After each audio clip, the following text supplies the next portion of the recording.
Fala, meus amigos, sejam todos muito bem-vindos. Meu nome é Henrique Preto, essa é a plataforma digital da Rony, chamada Daytech. Nessa plataforma, eu compartilho com vocês o conhecimento sobre emergência que eu busco ao redor do mundo, em diversos países, com um pouco de experiência no desenvolvimento de atividades em emergência. Nós estamos na aula 8, falaremos nessa aula sobre abrigo no local ou um plano de abandono. E nós vamos fazer algumas considerações sobre, para a gente entender qual é a melhor opção. Lembrando que podemos considerar as duas para situações diferentes. Mas vai ser bem interessante, acompanhem o raciocínio dessa aula, que ela vai ser muito legal, tem muita modelagem, focada em produtos químicos.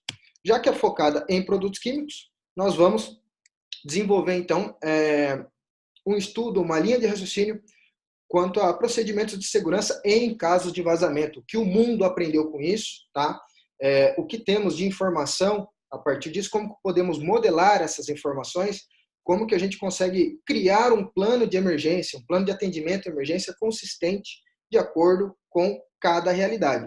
Bom, então essa é a nossa 8ª aula, estamos chegando perto da 10ª aula, onde, junto com a 10ª aula, eu queria lançar aqui com vocês um intensivo de emergência química, tá?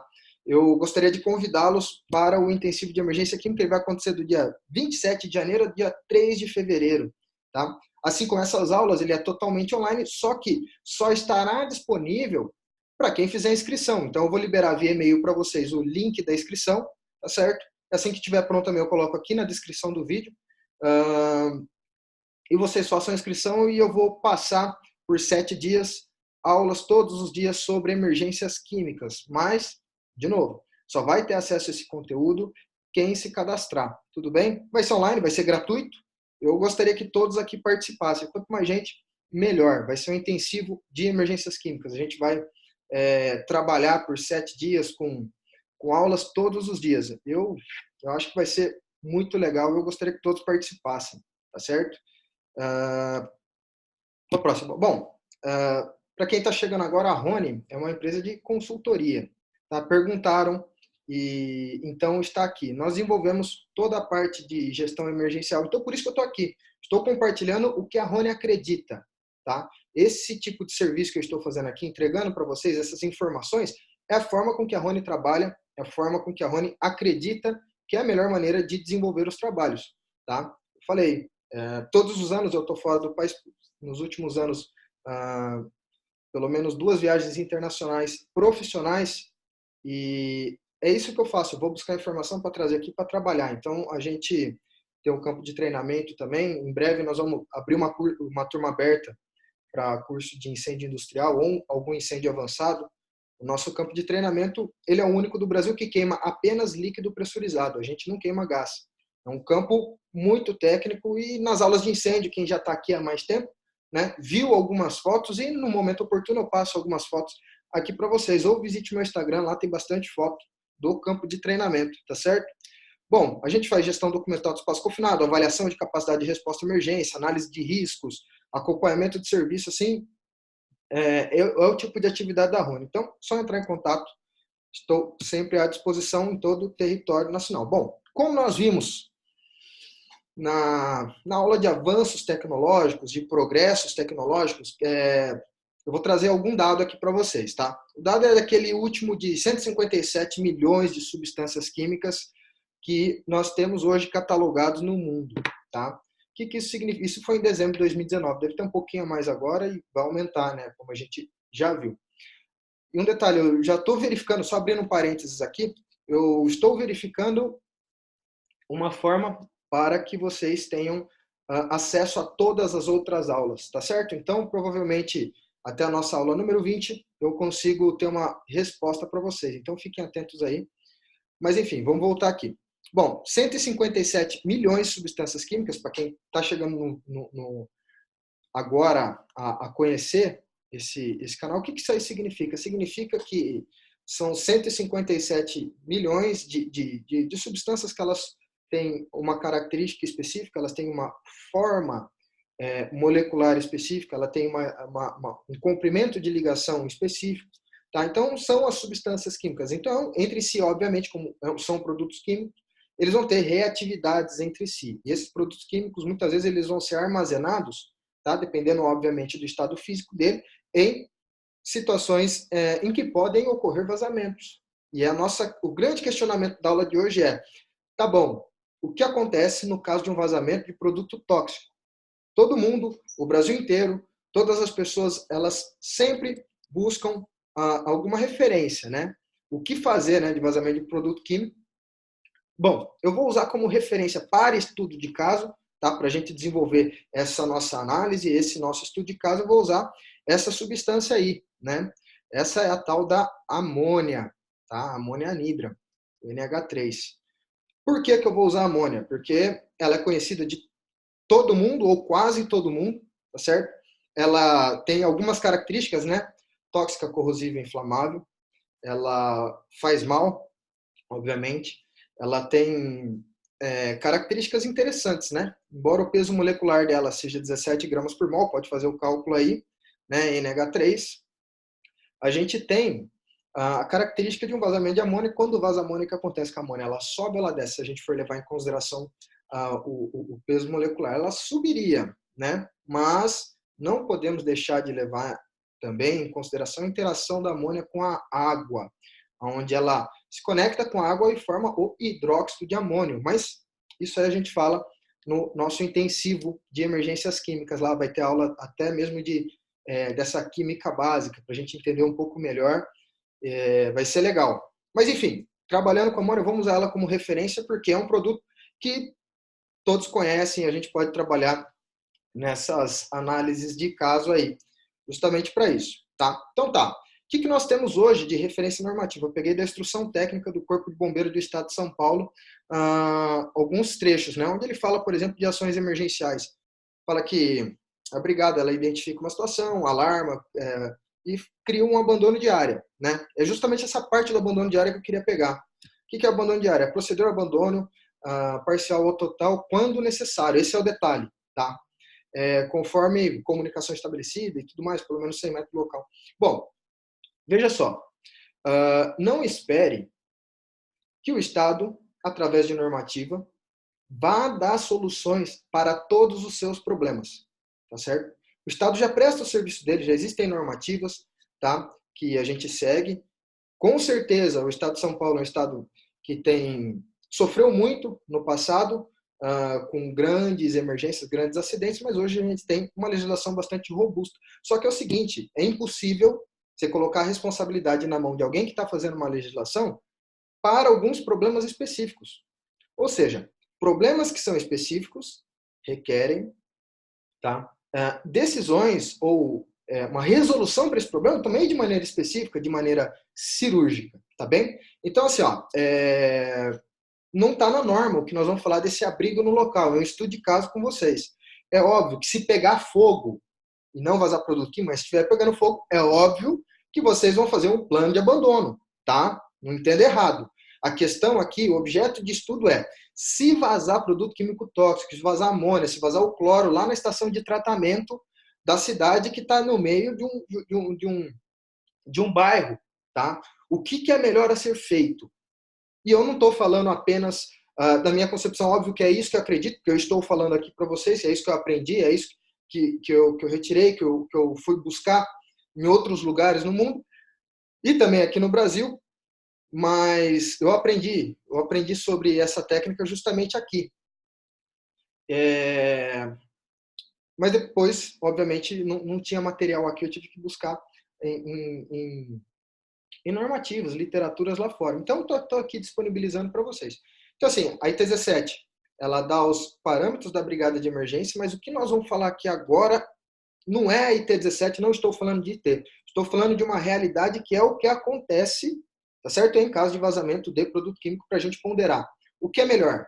Eu abrigar-me num local ou criar um plano de abandono. O detalhe é esse, perfeito? Por isso que aqui na IT eles falam de plano de abandono, quando necessário, então use isso, tá certo?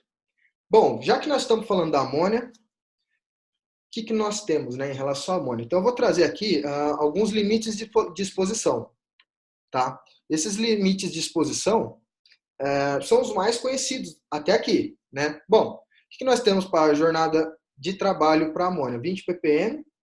O IPVS, imediatamente perigoso à vida e à saúde, 500 ppm, 500 partes por milhão. E limiar de odor ou limiar de percepção olfativa, 5,75 ppm. Bom, primeiro, ppm, uma parte por milhão, equivale a 1 grama em 1.000 quilos. Então, você tem um carro de 1.000 quilos, você arranca uma lasquinha do retrovisor, aquela lasquinha do retrovisor ela tem 1 grama. O carro tem 1.000 quilos, então essa é a proporção em ppm. Então, veja só, o que são 5,75 gramas em 1.000 quilos? Tá? Significa limiar de odor, significa que a grande maioria das pessoas, né, a grande maioria da população vai começar a sentir o cheiro desse produto. Em específico, nós estamos falando aqui da amônia. IPVS, né, aquela exposição imediatamente perigosa à vida e à saúde, que até meia hora eles vão dar efeitos irreversíveis à saúde e assim por diante. E jornada de trabalho, 8 horas 20 ppm. Tá? É isso, os dados que tem. Mas fora esses limites de tolerância, esses limites de exposição que a gente tem, que a gente usa por NR15, que a gente usa como referência, existem outros parâmetros de referência. Então, esses parâmetros aqui são parâmetros que se usa muito na parte de ocupacional. Porém, na emergência, existem alguns novos parâmetros, como, por exemplo, o AEGL. Né? O que é o AEGL? É o nível agudo de exposição. É uma exposição aguda em situações de emergência. Ela é dividida em 3 níveis. AEGL1, AEGL2, AEGL3. Estou dizendo isso por quê? Porque nós vamos entender as informações modeladas a partir disso. Tá certo? Então, isso é bem legal. Bom, o que é o AEGL1? A EGL limite de exposição para exposição aguda, para situações de emergência. A EGL1, o que ele causa? Então, ele causa desconforto, uma irritação. Então, em caso de amônia, vai arder tudo, vai arder os olhos, pode arder axila, virilha, tudo onde você tiver com umidade no seu corpo, todo o trato respiratório e tudo mais, vai queimar, tá? Então, você vai ter um desconforto. Óbvio que esses AEGLs não são esses aí, a terminologia, não estou falando específico de amônia, mas estou falando de diversos produtos aí. É só a gente pesquisar em manuais, em softwares que a gente tem aí, mas tudo bem. A EGL2, efeito adverso e irreversível à saúde com redução da capacidade de se movimentar. Aí está o detalhe. Então, a EGL1, ele causa desconforto, você fica mal, vai tossir, vai ficar ruim, vai dar dor de cabeça, mas você continua vivo, continua se locomovendo, tá certo? A EGL2, você começa a perder a capacidade de se locomover. A EGL3 você já não anda mais, tá? Inclusive tem, eu podia ter colocado aqui, eu esqueci, mas tem um vídeo interessante de amônia, de um vazamento de amônia em que tem um policial, filma o policial, um vídeo muito triste, inclusive. O policial ele chega perto do vazamento de amônia, ele tomba e dá até para ouvir a respiração dele através do rádio, muita dificuldade, e de fato é isso que acontece, tá? Em situação, infelizmente morre. Depois chegam os outros bombeiros, jogam água, começam uma ação ali com água, e eu não sei o final do vídeo, eu espero que esse policial, embora seja um vídeo antigo, eu espero que esse policial não tenha falecido nisso aí, óbvio, né? E por que eu estou dizendo isso aqui para vocês agora nessa aula? Cara, eu não tenho preciosismo de ficar guardando isso para mim. Pelo contrário, nós estamos aqui para beneficiar as pessoas, tá? Então, passando isso, vocês desenvolvendo esse tema, e depois a gente pode desenvolver com muito mais propriedade esse tema juntos, mas com certeza a saúde humana, em cada um na sua empresa, eu estou falando com o Brasil inteiro aqui, né? Mas cada um na sua empresa, cada um na sua realidade, aplica isso. Se tiver dúvida, manda mensagem para mim, eu respondo, eu dou uma força. Monte seu plano de emergência, assim como nós montamos, em cima de dados que são favoráveis. Ou contrata a gente para fazer o seu plano de emergência, porque isso aqui é uma demonstração. Bom, veja só. Amônia. Período de exposição, a EGL1, a EGL2, a EGL3. Então tá, qual que é o tempo de exposição que se fica na amônia? Então a gente tem uma tabela aqui, interessante, por período de exposição e quais são os efeitos na saúde de acordo com a concentração. E essa tabela é específica para amônia. Se você quiser saber de um vazamento de cloro, você consegue uma tabela específica para o cloro, com suas o ppm, que o cloro ele tem a toxicidade específica dele. Obviamente que a gente não precisa decorar isso, tá? O que é tabelado não precisa ser decorado, tá? Mas só para a gente conseguir entender e interpretar, saber o que nos espera a nível de limites de exposição, tá certo? Olha só, vamos pensar agora em outra característica da amônia, que é a de explosividade. Então, eu coloquei aqui um comparativo, tá? Amônia, aqui do lado esquerdo, né? H3N, NH3, e o C4H10, né? C4, met, et, prop, but, butano, né? C4H10 é o butano. Então, vamos ver. Da amônia, a gente tem um limite inferior de explosividade de 16% em relação ao volume de ar. E o limite superior, 25%. O que isso aí significa para quem não está muito acostumado com essa terminologia, tá? 16% do volume significa o seguinte: você tem uma caixa com 100 litros de ar lá dentro, você saca 16 desses litros de ar e coloca 16 litros de amônia. Aí você tem 16%, tá? Em volume. Vamos ver o butano, tá? O butano de 1,9% de volume a 8,5%. O que isso aí quer dizer? Bom, ambos os produtos, eles têm um limite de inflamabilidade, eles têm as condições que a gente já viu lá na aula número 1 de química do fogo, né? E em outras aulas, na aula de gases, né? De incêndio em gases, são os limites inferiores e superiores de explosividade. Cada produto tem o seu limite superior e inferior. Por quê? Só para a gente relembrar aqui os termos, já que nós estamos falando de emergência química, vamos entrar em termo químico. Fogo ou explosão, que é um fogo muito rápido com deslocamento de massa de ar, é uma reação de óxido-redução, onde se precisa do agente oxidante, precisa-se também do agente redutor. Obviamente que a concentração vai variar de molécula para molécula, mas o que é o agente oxidante e o que é o agente redutor? São os vapores, são os gases inflamáveis e também o oxigênio, né? O comburente. Então essa vai ser a característica. Mas veja só então, o butano de 1,9 a 8,5% significa o quê? Significa que os limites de explosividade deles são muito baixos. Tá? Uma concentração bem baixa, ele já consegue fazer com que você tenha explosividade no local, específico para o butano. Bom, se a gente for para a amônia, a gente verifica que o limite inferior da amônia é 16%, que é maior do que o limite superior do butano. Depois você volta à aula aí que deve dar. Vou falar de novo. O limite inferior de explosividade da amônia, tá? Presta atenção, depois você volta o vídeo aí. É maior do que o limite superior de explosividade do butano. O que isso aí quer dizer? Isso quer dizer o seguinte, em termos práticos, tá? Copiando aqui o grande mestre da segurança de processos, Trevor Kletz. Ele cita o seguinte, ele cita que não existem registros de uma explosão de amônia em um ambiente aberto. O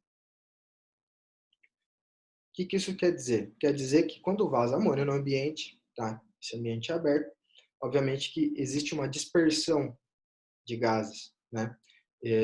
Essa dispersão de gases ela vai sair sempre como, né? Por difusão, vai sair do meio mais concentrado para o meio menos concentrado. Por isso que a nuvem de amônia ela tende a aumentar na direção do vento e assim por diante. Senão ela ficaria parada no local. Então essa difusão que favorece isso. Bom, como você tem essa dispersão, não se consegue, em termos práticos, chegar a uma concentração em um ambiente aberto de 16% do volume total de ar que você tem ali. Porém, tá? Nós estamos eu tenho um foco bastante grande em indústria química, né? Então, o que isso quer dizer? Quer dizer que pode existir risco de explosão com amônia? Pode, em um espaço confinado, por exemplo. Ou se vazar dentro de uma sala de controle, que é um espaço fechado. Perfeito? Espaço confinado nos termos da NR33, tá? Eu sei que existem outras terminologias que o pessoal pode confundir, mas o espaço confinado seria nos termos da NR33, um tanque e tudo mais. Se tiver uma concentração de amônia, você pode então ter essa explosividade se tiver entre 16% do volume total e 25% do volume total. Vou deixar bem claro, é impossível entrar sem EPR numa situação dessa, né? Ou concentração altíssima. Então essa é a grande diferença entre amônia e butano quanto à explosividade, tá certo? E por que nós falamos isso? Né? Porque nós vamos falar de abrigo no local e, obviamente, vai aumentar em algum momento a concentração de amônia no ambiente ou concentração de outro gás. E aí? Né? fique tranquilo, porque 16% do volume dá uma concentração em que ninguém consegue ficar vivo. Então, não seria o problema a explosão dentro de um local onde você está fazendo o seu abrigo, tá? Porque com certeza antes da explosão nenhum ser humano, eu acho que nenhum mamífero consegue sobreviver a uma concentração dessa. Outra coisa, outra característica interessante que nós também falamos na aula de gases, inclusive, se eu não me engano foi na aula de gases, que é a expansão, né? O que isso aí quer dizer? Quer dizer o seguinte, 1 litro de amônia líquida, quando você abre esse frasco, como que consegue amônia líquida? Você só consegue amônia na fase líquida quando você pega um volume de amônia e coloca dentro de um ambiente e pressuriza bastante esse ambiente. O que vai acontecer? As moléculas elas vão ficar mais próximas, tá? Obviamente que essa interação molecular de proximidade ela está sendo forçada por conta da pressão. Quando você tira essa pressão, o que acontece? A molécula, então, por conta dessas interações, né, elas voltam a uma distância normal entre elas. Tá? Por quê? Porque existe repulsão eletrônica entre uma molécula e outra e tudo mais. Então, a taxa de expansão aqui é 1 litro. Então, você comprimiu um tantão de amônia, colocou dentro de uma garrafa de 1 litro, tá? E abriu essa garrafa de 1 litro, você vai gerar um tantão de vapor. Tá? Essa quantidade de vapor é que para cada litro líquido você tem 850 litros, tá, em fase gasosa. Por quê? Porque você tem justamente essa expansão. Então você tem uma alta taxa de expansão. É bastante interessante a gente entender isso aí para a amônia. E aí vamos pegar um pouco do histórico, né, que a gente tem no mundo. Tá? Eu queria falar de específico, vamos comparar. Houston, 28 toneladas de amônia, teve um vazamento em 1976, 4 pessoas faleceram. E em Los Angeles, né, Plaquemine, desculpa o inglês aí, né, vazou cloro, todo mundo se abrigou e ninguém faleceu. Então, assim, foge, você vai ficar em um ambiente aberto, você se abriga. Então, historicamente falando, o que eu estou falando não saiu da minha cabeça, obviamente que eu estudei isso, mas existe um contexto histórico. As pessoas se abrigam em contextos de guerra, né? Você pega Israel, por exemplo. Israel, né, tem até hoje, né, não sei em que momento você vai assistir essa aula, mas hoje é dia 7 de janeiro que eu estou gravando essa aula. Existe um conflito geopolítico, né, entre Estados Unidos e Irã, e Israel, como sempre, fica naquela situação. Israel nunca, não perde uma guerra, Israel é fantástico, mas Israel ela já sofreu muito por conta dessas tensões geopolíticas. E daí que Israel ela já sofreu muito ataque com armas químicas. Em diversas situações, não estou dizendo que vai acontecer um ataque com arma química, tá? Não entenda errado, mas em situações de guerra, em situações em que países se confrontam e geram um ataque com armas químicas, tá? Geraram ataques com armas químicas, a melhor forma de proteção que conseguiram encontrar, nesse caso, para a grande maioria da população, foi o quê? Todo mundo se abrigar no local. E essa mesma técnica que foi desenvolvida a partir da guerra, a partir de situações de necessidades de guerra, a gente pega essa técnica e aplica dentro da indústria, dentro de condições que são perfeitamente favoráveis ao desenvolvimento da nossa atividade. Porque se funcionou em situações de guerra, vamos pegar esse ensinamento e trazer. Qual que é a diferença? Pode ser a diferença do produto químico, mas qual é o produto que se usa numa arma química? O produto que nós estamos falando agora, que é a amônia, né? Mas o conceito é o mesmo. A gente vai perceber que as concentrações são sempre menores quando a gente está num local fechado por algum tempo e depende da quantidade de pessoas também. Tem algumas ponderações. Então, isso é bastante interessante. Ou seja, historicamente, quando todo mundo se abriga, existe uma eficiência maior quando a gente pensa em produto químico. Novamente, não pense em incêndios, tá? Em situação de incêndio, aí a gente usa o que é conhecido por todos, que é o plano de abandono ou rota de fuga, tá? Ou evacuação, como algumas pessoas gostam de dizer. Bom, eu quero provar para vocês aqui, então eu vou fazer uma demonstração a partir da modelagem do vazamento. Vamos criar um vazamento em uma plataforma e a partir da criação desse vazamento, com alguns critérios que nós vamos colocar, como nós vamos desenvolver esses critérios, e nós vamos trazer para o mundo real, dentro dos algoritmos que esses softwares nos permitem fazer. Então, isso é bem legal da gente trabalhar. Para a gente que trabalha com emergência, faz plano de emergência, cara, quando você começa a trabalhar com software e esquece esse negócio de pesquisar no Orange Book, né, no manual da Abiquim, quando a gente esquece isso, a gente acaba ficando mais técnico. Aquilo lá seria para a primeira resposta, seriam para pessoas que não são da área. A gente consegue refinar um pouco as nossas fontes de dados, tá? Todo mundo tem um notebook, todo mundo consegue desenvolver isso aí, então isso aí é muito bom, tá?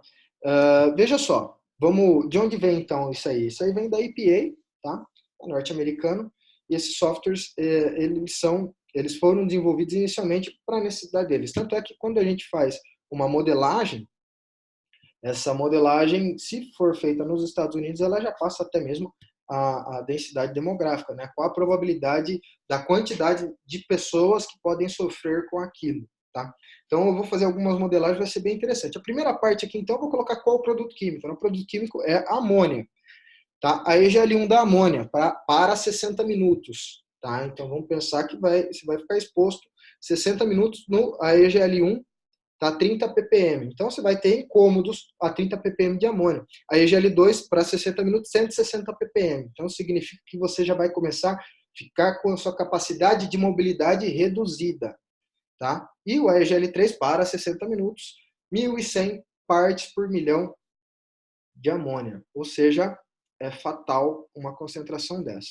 Tá? Então, nós vamos usar esses termos de limites de exposição. Perfeito? Eu me senti tentado a falar de limite de tolerância, né? Acostumado.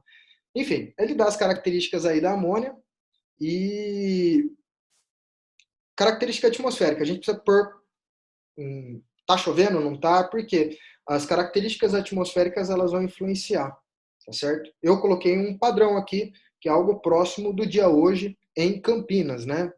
Vento de 3 metros por segundo, ele foi medido a 3 metros de altura do solo, tá? Rugosidade do terreno, um terreno urbano ou floresta, tá? Sem nuvens, temperatura de 27 graus Celsius, estabilidade classe D, sem inversão e umidade relativa de 50%. Entenda o seguinte, nós estamos falando de modelagens, nós estamos falando de algoritmos matemáticos que desenvolveram para prever algumas situações, tá? Não significa que vai ser exatamente assim. Significa que nós temos uma previsão com base de pessoas que estudaram diversas emergências, conseguiram desenvolver matematicamente isso e transformaram no software para a gente utilizar. Tá certo? Então,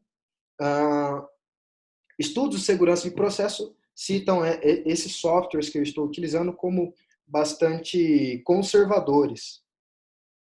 Isso é legal. Existem diversos softwares aí na internet gratuitos. Esses que eu conheço, os outros são pagos, mas os outros são menos conservadores. Então, assim, nós vamos trabalhar com o que nós temos à mão e, se é conservador, é disso para menos, tá? Mas vamos trabalhar nessa proporção.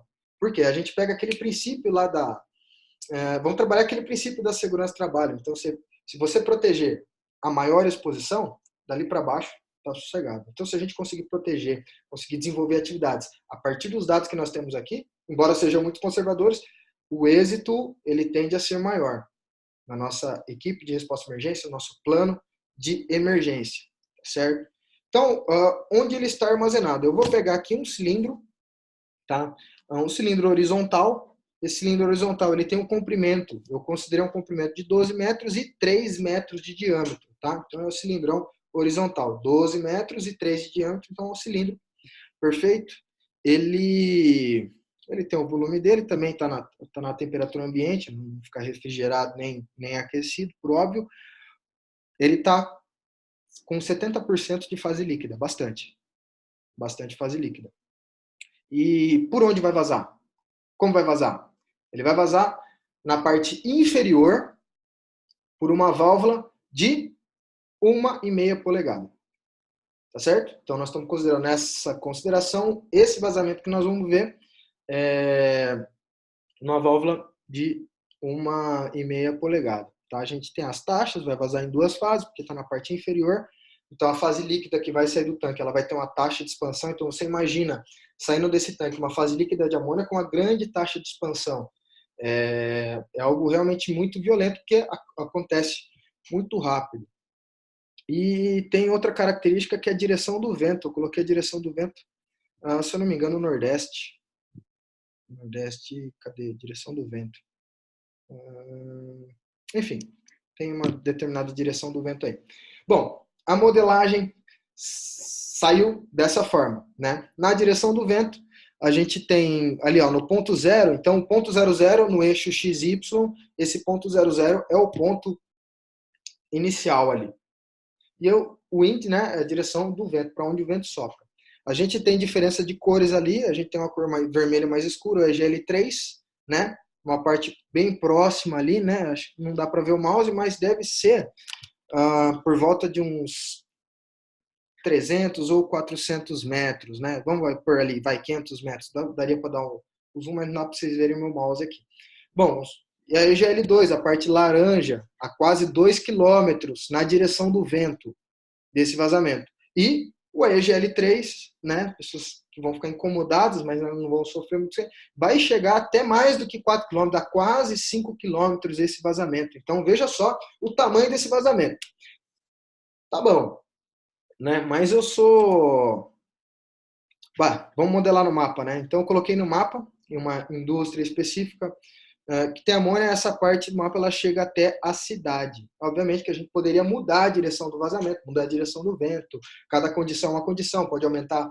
Então, assim, cada característica que eu realizo, né, cada operação que eu realizo de mudar essa modelagem, eu tenho um resultado, por óbvio, diferente. Então, tem que fazer, em geral, em situação estándar, a menos que a emergência esteja acontecendo, você tenha que verificar, mas, em geral, em pré-emergencial a gente faz isso, porque dá mais tempo, a gente consegue pensar melhor, consegue verificar mais situações.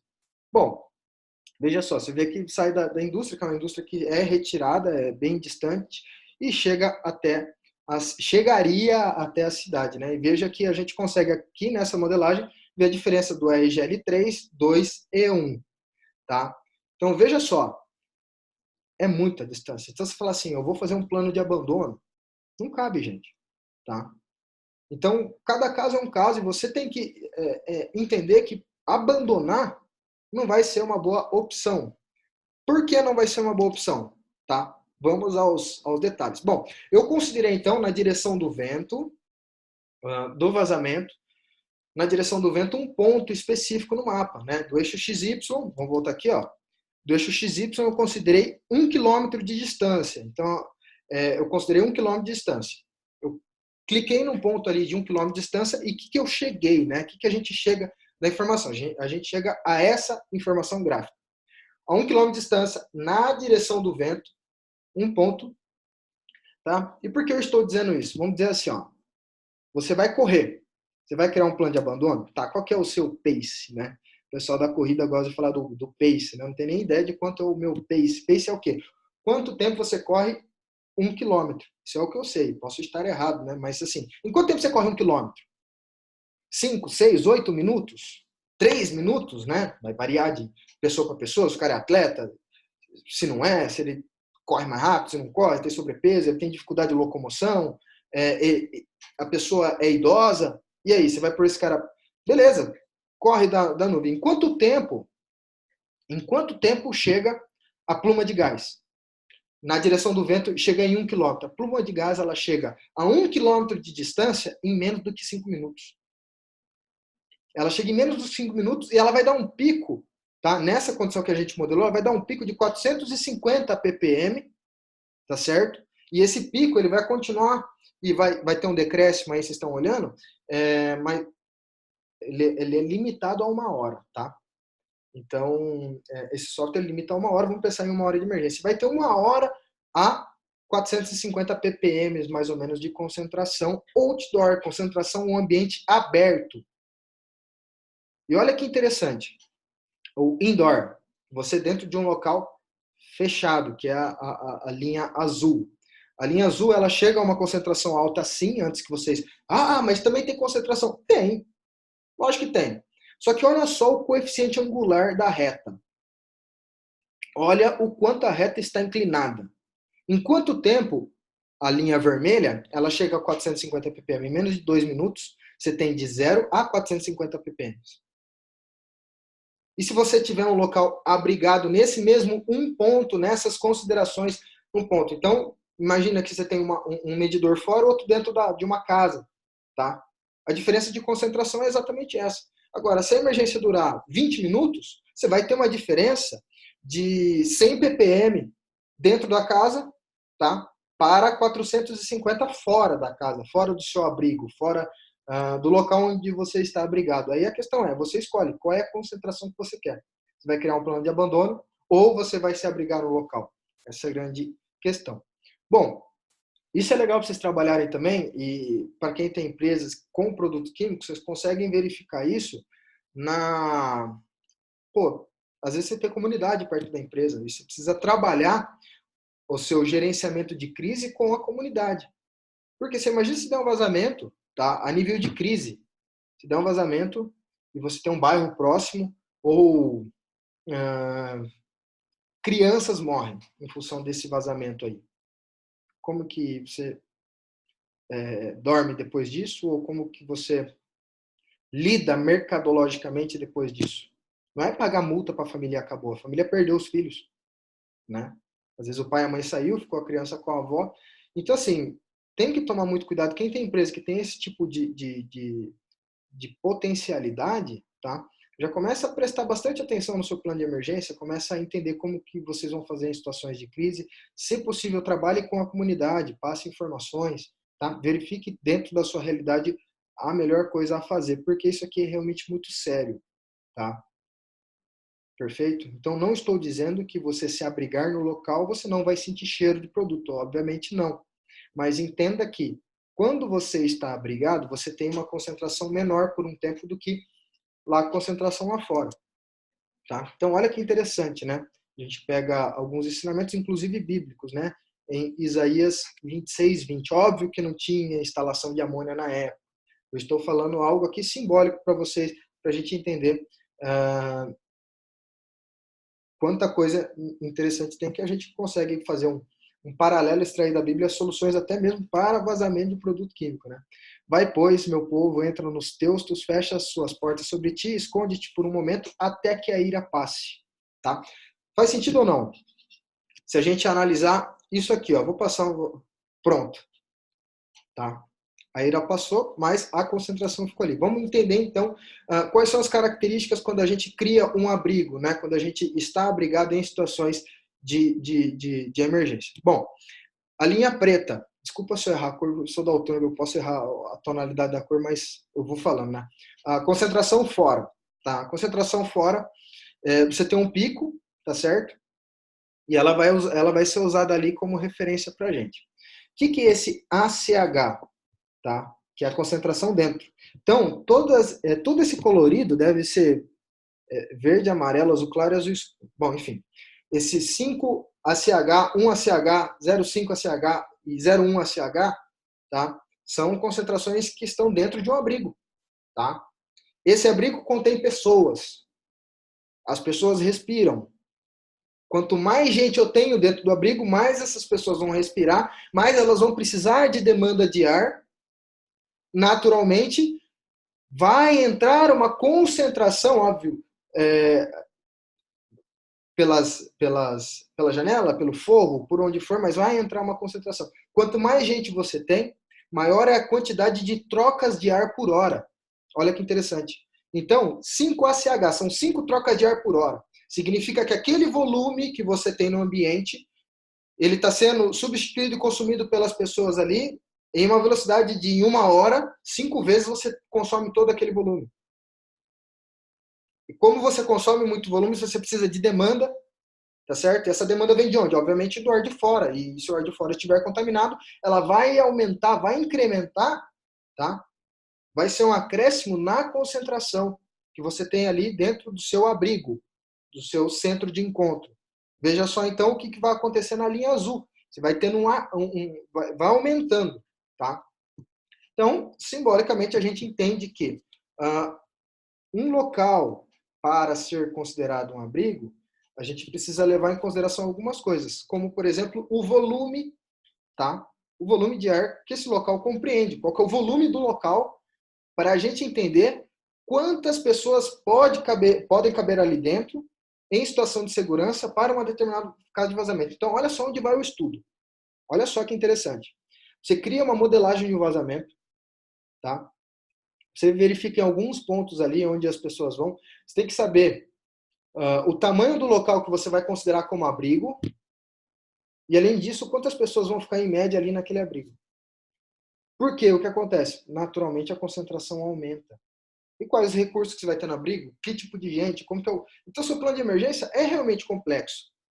O plano de emergência é uma situação complexa, mas olha quanta informação interessante que a gente tem. Quanto menos troca de ar por hora eu tenho, menos troca de ar por hora, vamos ver aquele último, né? 0,1 ACH, tá? 0,1 a troca de ar por hora. Ele aumenta, ele fica numa concentração bem baixinha, mas você percebe que lá no final ele mantém uma determinada concentração, ele mantém uma determinada linearidade, né? Esse azul escuro aí. Agora compara ele com a linha preta, a linha de concentração fora do ambiente. Você verifica que existe um momento, tá?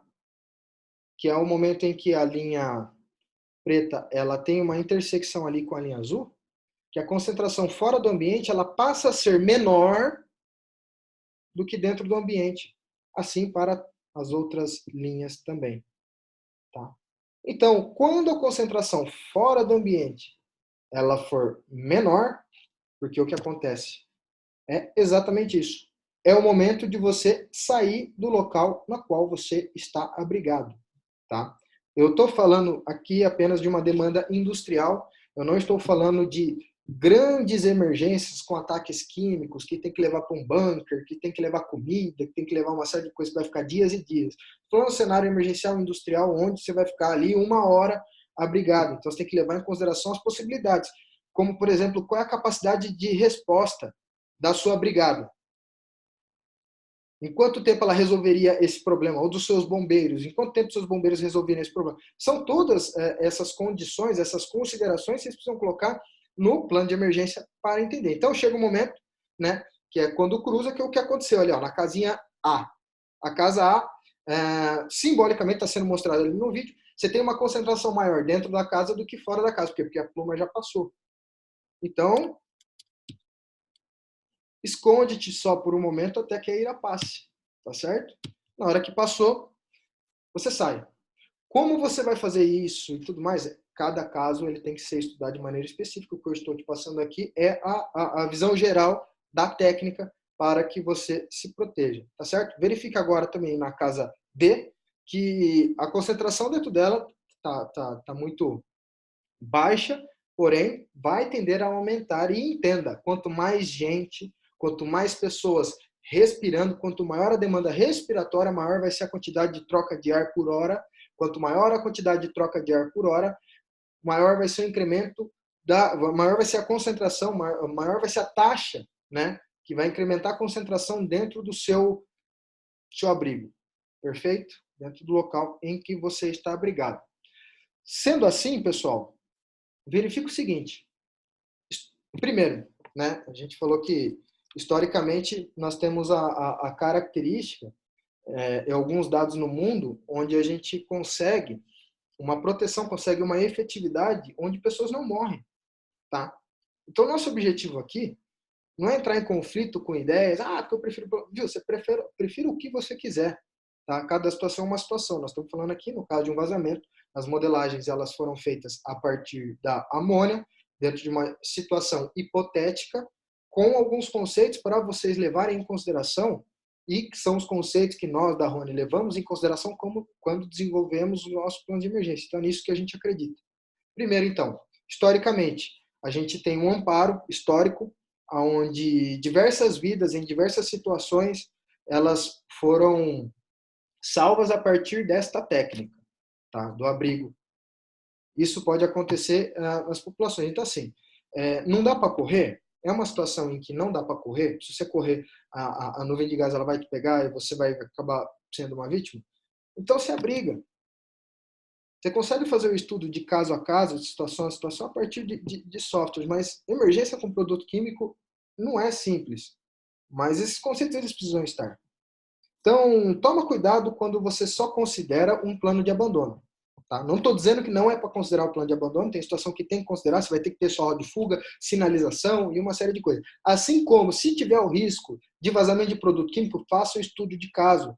Assim como eu desenvolvi aqui com vocês, para mostrar, falar assim, realmente, vale bastante a pena, vale muito mais a pena, em caso de vazamento de produto químico que é tóxico, tá? Eu colocar meu pessoal abrigado. Aí você vai desenvolver de acordo com a sua realidade. Quanto tempo, quais características, como que você vai fazer, qual que é o seu abrigo, como que é esse seu abrigo e tudo mais, trazendo para a realidade. Então é assim, de maneira bastante aplicável. Quando você pensa em um plano de abandono, tá? Plano de abandono, em uma situação de vazamento de amônia, saiba que você está expondo a sua população, os seus funcionários, a uma concentração altíssima e, se pegar ali, tem grande risco de morte, tá certo? Então, e quando você usa a briga? Bom, historicamente, a gente tem o amparo e também a gente tem um amparo matemático por técnicas. É óbvio que a gente pode melhorar tudo isso, a gente pode criar condições para que seja ainda mais seguro tudo isso, tá? Mas, de maneira geral, qual que seria o objetivo dessa aula aqui? O objetivo dessa aula é justamente a gente desenvolver uma linha de raciocínio para entender que abandono de área não é o único fator que a gente precisa considerar em situações de emergência e principalmente emergências que envolvam produtos químicos, tá certo? Então, aqui ficou minha contribuição para vocês. Curtam o vídeo, se inscrevam aí no canal e vou ter bastante novidade. Eu estou verificando uma condição para que próximo da aula 20 vocês não percam muita informação, vocês consigam ter acesso novamente às aulas anteriores e todas as próximas aulas que virão. Tudo bem? Se inscrevam no desafio, que eu estarei com vocês, e obrigado pela atenção de vocês. Até a próxima. Um forte abraço a todos.